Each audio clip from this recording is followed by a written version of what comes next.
Self-leadership, it's not a mainstream topic, but it should be. When we think about it, all the way from the playground to the boardroom, men will find themselves in leadership positions. Some will be reluctant leaders and others will thrive on it.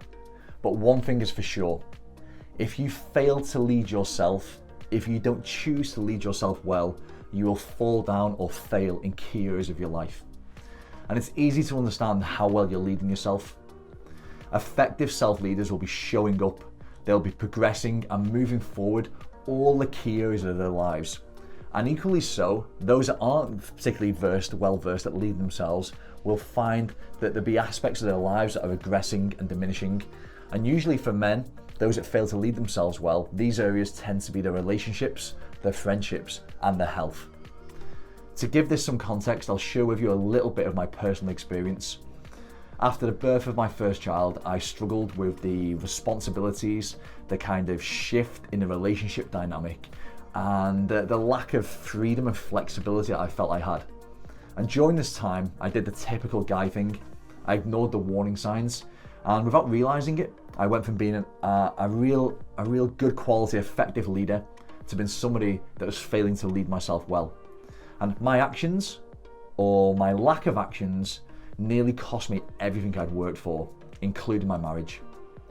But now that I'm on the other side of this, it's easy to see some of the common signs of when men are failing to lead themselves well. And I'll share some of those with you now so you can start to see them, be it in yourself or others. The first is anxiety. The mind is always busy. They never feel calm. Their life, their family, their relationships, their friendships, their health, all causes them stress.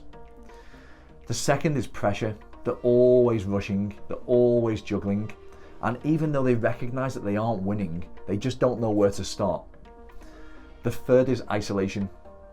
They get to a point where, whether it's their ego or not, they become too stubborn to stop, and they fall into this trap of living for a rest at the weekend or hanging on for a holiday.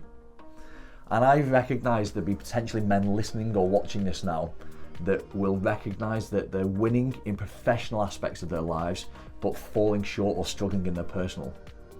And to those men, it's important to understand that change isn't physical, it's mental. And if you're to become a self-leader or to improve your self-leadership abilities, you have to be prepared to change, to adjust your mindset, to reframe your perspectives. And I guarantee that if you embrace self-leadership, you'll feel empowered, you'll feel like you have more clarity and purpose, you'll have greater courage, conviction, you'll have more energy and vitality. Quite simply, life will just be better. And for me, self-leadership is a choice. It's a choice between taking responsibility or making excuses. And I encourage you to choose to win on all fronts, professional and personal.